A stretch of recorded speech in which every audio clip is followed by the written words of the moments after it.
আপনার 1979 সালে বিপ্লব হয়েছিল, কিন্তু এই বিপ্লবের প্রথম ধরেন 1965-তে শাহ যখন হোয়াইট রেভলিউশন বা কালচারাল রেভলিউশন শুরু করলো, যেটা ইরানিরা মনে করতো তাদের কালচারের সঙ্গে কন্ট্রাডিক্ট করে, যেই কারণেই কিন্তু ইরানের লোকজন শাহের বিরুদ্ধে কথা বলা শুরু করলো মত।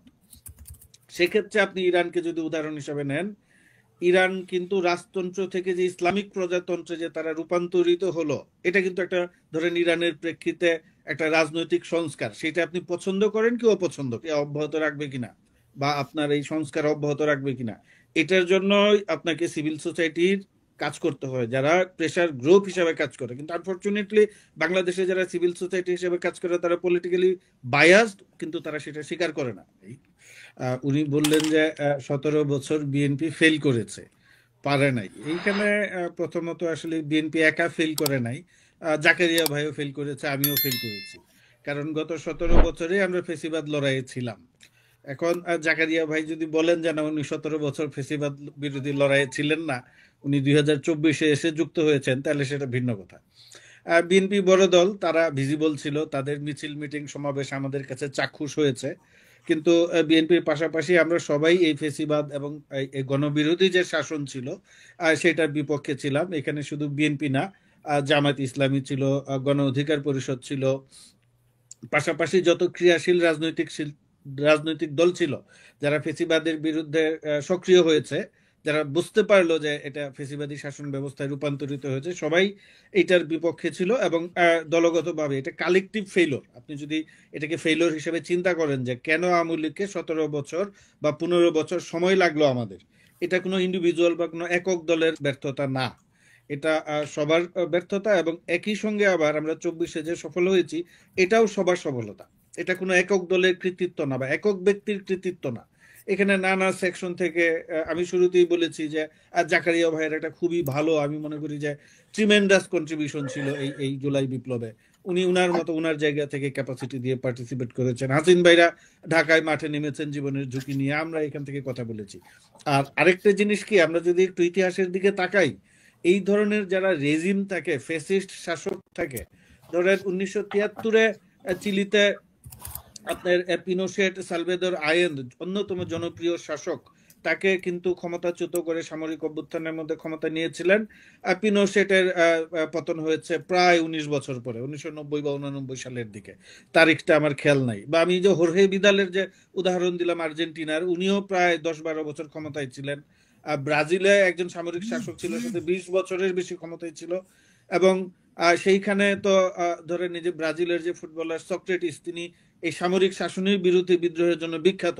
যখন ব্রাজিলে এই সামরিক শাসকের বিরুদ্ধে কেউ কোনো কথা বলতে পারছিল না, টু শব্দ করা যাচ্ছিল না, এই সক্রেটিস হচ্ছে মাথায় উই ওয়ান্ট ডেমোক্রেসি, জার্সিতে উই ওয়ান্ট ডেমোক্রেসি, সবাই কোরিয়েন্থাস একটা ক্লাব ব্রাজিলের, তারা তাদের ফাইনাল, কোপা ফাইনাল বলে একটা সিরিয়া ফাইনাল, সেটা খেলতে নেমেছিল। তো এই এখন ওই সময় কি ব্রাজিলের গণতন্ত্রকামী রাজনৈতিক দলগুলো ফেল করেছে? না। এই ধরনের আবার আমরা যদি আমাদের সবচাইতে বাংলাদেশের জনপ্রিয় বিপ্লব, এই মুহূর্তে বাংলাদেশের মানুষ এটা খুব কথা বলে, ইরানের রেভলিউশন, ইরান বিপ্লব। আপনার 1979 সালে বিপ্লব হয়েছিল, কিন্তু এই বিপ্লবের প্রথম ধরেন 1965-তে শাহ যখন হোয়াইট রেভলিউশন বা কালচারাল রেভলিউশন শুরু করলো, যেটা ইরানিরা মনে করতো তাদের কালচারের সঙ্গে কন্ট্রাডিক্ট করে, যেই কারণেই কিন্তু ইরানের লোকজন শাহের বিরুদ্ধে কথা বলা শুরু করলো। এবং প্রথম কথা বললেন কিন্তু এই যে ইমাম খোমেনি 1969 সালে, উনি একটা জুমার নামাজে খুতবায় উনি একটা বয়ান দিয়েছিলেন এই শাহের বিরুদ্ধে, প্রথম ইতিহাসে, যেটা এইভাবেই লিপিবদ্ধ আছে। এবং তার সেই খুতবা কিন্তু লিখিত আকারে ইরানিদের মধ্যে বিতরণ হয়েছে যে শাহের ক্ষমতার পতন ঘটাতে হবে। তারপরে তো তাকে দেশ থেকে বের করে দেওয়া হয়, উনি ইরাকে চলে যান। সেইখানে ইরাককে হুমকি দেয় শাহ যে বোমা বর্ষণ করে তাকে ইরাকের শহর লুটাই দেওয়া হবে যদি তাকে আশ্রয় দেওয়া হয়। সেখান থেকে তিনি প্যারিস চলে যান। প্যারিস থেকে এসে কিন্তু 10 বছর লেগেছে ইরানের শাহকে সরাতে। এবং এখন এইভাবে এই যেইটা কথাটা বলা হয়, বাংলাদেশে কি আমরা শুধুমাত্র একটা নির্বাচনের জন্যই আমরা 24-এ একতাবদ্ধ হয়েছিলাম? আসলে আমরা একটা পলিটিক্যাল চেঞ্জের জন্য একতাবদ্ধ হয়েছিলাম। সেই পলিটিক্যাল শিফট সাধারণত আপনার নির্বাচনের একটা কিছু সময়ের মধ্যে নির্বাচন হয়। এখন আপনি যে 24-এ যে আপনি নির্বাচন চান নাই, নির্বাচন আপনার দাবির মধ্যে ছিল না, তার মানেই যে নির্বাচন হবে না তা না। নির্বাচনও হবে, সংস্কারও হবে। আমরা এগেন যদি ইরানের উদাহরণের দিকে তাকাই, ইরানে বিপ্লব হলো জানুয়ারিতে, আপনার ফেব্রুয়ারিতে ইমাম খোমেনি দেশে আসে এবং 1979 সালেই কিন্তু ইরানে প্রেসিডেন্সিয়াল ইলেকশন হয়ে যায়। এটা, এবং এই যে ইয়া ভাই যেটা বললেন, হাসিন ভাই বললেন গণভোটের কথা, সেইখানে 3 থেকে 6 মাসের মধ্যে ইরানে কিন্তু একটা ভোট হয়েছিল, এবং খুব সম্ভবত ডিসেম্বর বা 79 ডিসেম্বর বা 80 জানুয়ারিতে কিন্তু সেখানে রাষ্ট্রপতির নির্বাচন হয়, এবং ভোট টোট হয়ে তারা কিন্তু এর মধ্যে তারা দেখেন তারা কিন্তু শিফট করেছে। আমরা যদি ইরানের উদাহরণটা নেই, ইরান আগে ছিল এই যে সংস্কার নিয়ে যে কথাবার্তা হচ্ছে, আমরা যদি সংস্কার করতেই চাই, আমরা ধরেন আমরা সংস্কার করব, আমরা নির্বাচনে যাব না, আমরা সংস্কারের পক্ষে, আমরা জাকারিয়া ভাইয়ের সঙ্গে একমত, সেক্ষেত্রে আপনি ইরানকে যদি উদাহরণ হিসাবে নেন, ইরান কিন্তু রাজতন্ত্র থেকে যে ইসলামিক প্রজাতন্ত্রে যে তারা রূপান্তরিত হলো, এটা কিন্তু একটা, ধরেন ইরানের প্রেক্ষিতে একটা রাজনৈতিক সংস্কার, সেটা আপনি পছন্দ করেন কি অপছন্দ করেন, আপনি পক্ষে গেল কি বিপক্ষে গেল, একটা সংস্কার তো, একটা চেঞ্জ তো, সেই চেঞ্জ কিন্তু তারা 1 বছরের মধ্যে করে ফেলেছে। যে তারা যে রাজতন্ত্র বিলোপ করে, দেখেন তারা শাসন ব্যবস্থায় পরিবর্তন করে ফেলেছে, রাজতন্ত্র থেকে তারা ইসলামী প্রজাতন্ত্রে চলে গিয়েছে 1 বছরের মধ্যে। আপনি, আমাদের 10 মাস হয়ে গিয়েছে, কি সংস্কার করছে এই পর্যন্ত? ধরেন ফান্ডামেন্টাল যে সংস্কার আমাদের, যেগুলা ধরেন সংবিধান সংস্কার বা রাজনৈতিক দলগুলোর অংশগ্রহণ দরকার আছে, সেইগুলা নিয়ে বিতর্ক হচ্ছে, ডিলে হচ্ছে, আমরা মানি। কিন্তু যেই এই যে হাসিন ভাই যেটা বললো, যে উনি মামলায় উনার কেসের সাক্ষীকে উনার এখন দেখে রাখতে হচ্ছে, কারণ উনি শঙ্কিত যে উনার মামলার পরিণতি কি হয়। এইগুলা পুলিশের সংস্কার, আপনার পাবলিক সার্ভিসের যে সংস্কার, এইগুলা তো মানুষের মধ্যে, আমি জানি না এগুলো দৃশ্যমান কিনা।